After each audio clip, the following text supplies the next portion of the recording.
and call no man your father upon the earth, for one is your Father which is in heaven. Neither be ye called masters, for one is your master, even Christ. But he is that the greatest among you shall be your servant. And whoever shall exalt himself shall be abased, and he that shall humble himself shall be exalted. But woe unto you, scribes, and you Pharisees, hypocrites! For you shut up the kingdom of heaven against men. For ye neither go in yourselves, neither suffer ye them that are entering to go in. Woe unto you, scribes and Pharisees, hypocrites! For you devour widows' houses, and for a pretense make long prayer. Therefore ye shall receive the greater damnation. Woe unto you, scribes and you Pharisees, hypocrites! For you compass sea and land to make one proselyte, and when he is made, you have made him twofold more the child of hell than yourselves. And Jesus answered and said unto them, Blessed art thou, Simon Bar-Jonah, for flesh and blood hath not revealed it unto thee, but my Father which is in heaven. And I say also unto thee, Thou art Peter, and upon this rock I will build my church, and the gates of hell shall not prevail against it. And I will give you the keys to the kingdom of heaven.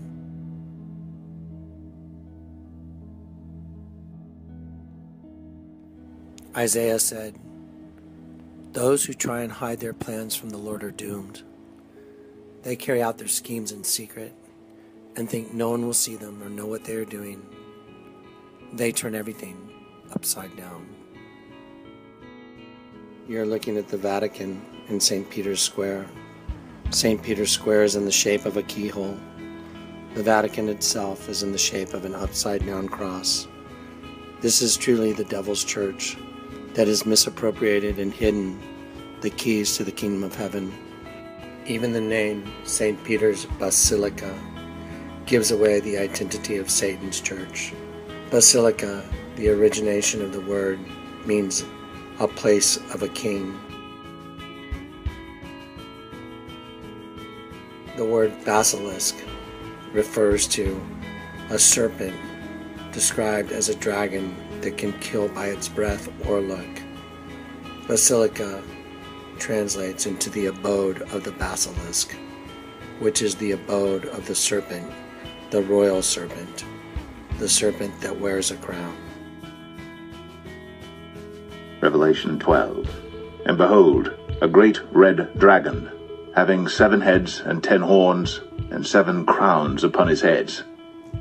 And his tail drew the 3rd part of the stars of heaven, and did cast them to the earth. And the dragon stood before the woman which was ready to be delivered, for to devour her child as soon as it was born. And she brought forth a man-child, who was to rule all nations with a rod of iron. And her child was caught up unto God and to his throne. And the woman fled into the wilderness, where she hath a place prepared of God, that they should feed her there 1,260 days. And there was war in heaven. Michael and his angels fought against the dragon. And the dragon fought and his angels, and prevailed not. Neither was their place found any more in heaven. And the great dragon was cast out, that old serpent called the devil and Satan, which deceiveth the whole world. He was cast out into the earth, and his angels were cast out with him. And I heard a loud voice saying in heaven, Now is come salvation and strength, and the kingdom of our God and the power of his Christ. For the accuser of our brethren is cast down, which accused them before our God day and night. And they overcame him by the blood of the Lamb, and by the word of their testimony, and they loved not their lives unto the death. Therefore rejoice, ye heavens, and ye that dwell in them. Woe to the inhabitants of the earth and of the sea, for the devil is come down unto you, having great wrath, because he knoweth that he hath but a short time.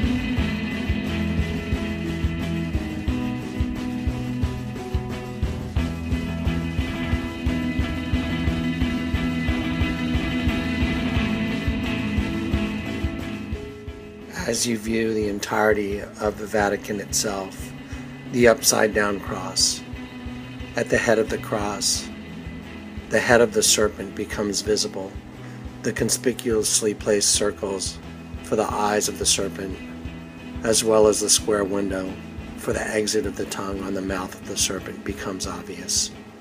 It is truly the abode of the serpent. The dome on the top of the Vatican becomes the crown of the serpent, truly hidden in plain sight. The entirety of the Vatican is an upside-down cross, with a serpent at the head of the cross wearing a crown. This is truly the Church of Satan, and the keys to the kingdom of heaven have been hidden by Satan himself in the form of one of the largest Christian churches in the entire world, boasting of over 1.2 billion members, deceived by Satan himself. Woe unto you, Pharisees and teachers of the law, for you have taken away the key to knowledge.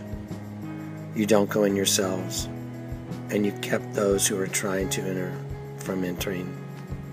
Your damnation shall be the worse.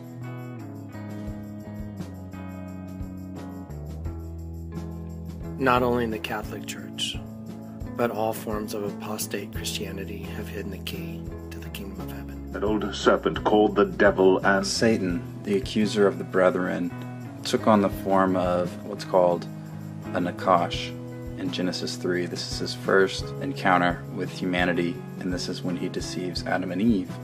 The Hebrew word is the Strong's Concordance 5175, nakash in Genesis 3:1. And it's not just a creepy crawly snake. It is a shining serpent. It's an upright fallen angel. It's Satan in this form that he was beautiful to look upon, and he tempted Eve. It was more than Eve eating a piece of fruit, but the point of this nakash reference is that he, the serpent, manifests all over the world in all these various cultures in disparate time periods: the Mayans, the Aztecs, the Egyptians, the Sumerians, Phoenicians, in Asia and Japan and China. And there's this obsession with this dragon, this winged serpent, and this isn't just the rudimentary imaginations of man coming up with some mythological creature. These are carvings of what they saw, and it's pretty evident to see that. It's hard to explain this as just coincidence that all these cultures came up with this same creature without there being some type of common denominator being Satan. Just like it says in Revelation we just listened to, that he deceives the whole world. He's deceived the whole world, and Michael's going to cast him out. Michael is going to fight with the angels, and they're going to fight Satan and his fallen angels, which is 1/3 of the angels, and they're going to get cast down to the earth. And Satan's going to then set up his New World Order government, but he has to have the groundwork here. He has to have a throne built for him, so that when he gets here, because he knows he has a short time, he's going to have to sprint right out of the gate. And so we're trying to expose to you that his groundwork has been laid, the channels of communication and the channels of worship and these avenues and funnels of blind loyalty, fealty, devotion, trust. The world right now is facing something deeper than human corruption or greed or malice or lust for power. It's a lot darker than that, and there are plenty of humans and things that look human on this earth that have chosen their king, and they've chosen Lucifer. They think that he's got a chance to win. They backed him at the original fall of the angels. They thought he could, set his throne above the Most High, and they are gonna fight to the death. They're dug in, and there are humans that have accepted their role, and they think that they're gonna be rewarded. If anyone saw Transformers 3, you'll see this concept. I remember a talk I had with my dad once about tough choices. And now's not the time. We'll set something up, though. Of course, that was way back when my dad's firm was in charge of budget review and accounting for NASA. You see, the thing that he taught me was, when it's not your war, you join the side that's going to win. You really think you're the first man ever asked to join the noble alien cause? Who are you? You know why we've not been back to the moon since 1972? Because these two, they came to my dad and they told him to do some creative accounting. They get way too expensive to ever go back, so he and others shut down the American and Russian space programs, and they've been our clients ever since. You help to kill people? You think they give you a choice? Besides, it's not like I personally participate. I am a liaison. I liaise. It's hostile takeover time, Sam. Begone, insect operative. Your work is done. Your Excellency. You chose sides? You chose wrong. That's it. They think that he's going to get to rule forever, but it's going to be for 1,260 days, what's known as the Great Tribulation in the Bible. This is all prophesied in the Bible. So if you're not a believer and you see that there is this nefarious, unhuman-like evil that is manipulating world events,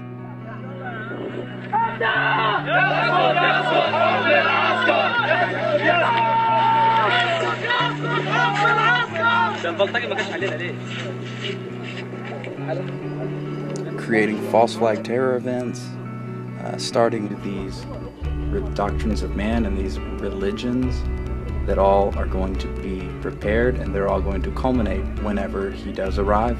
He's going to appear benevolent, but he is going to be that old serpent, Satan. And just like when he tempted Jesus in the desert in Luke, he took him to all the kingdoms of the earth, and he said, look, these all belong to me, for the glory of them has been bestowed to me from God.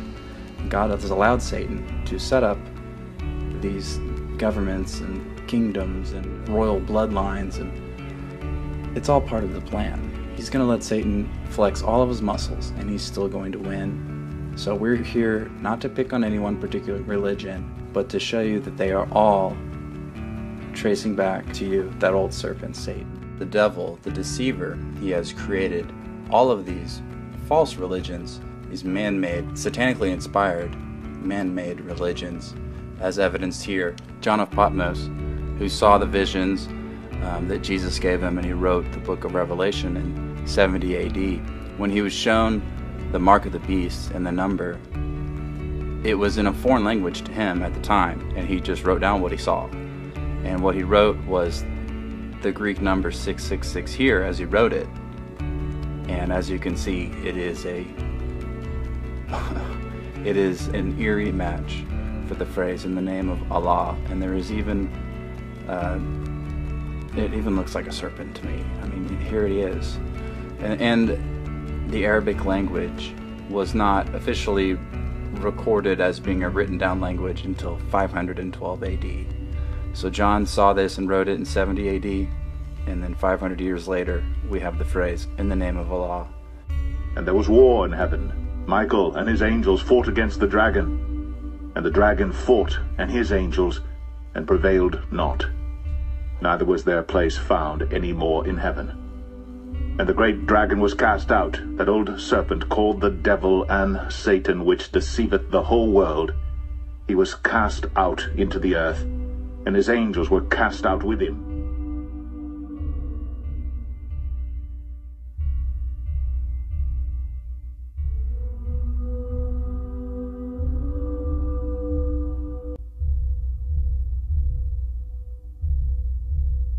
The enemy has laid a snare for us, and they crucify us upside down.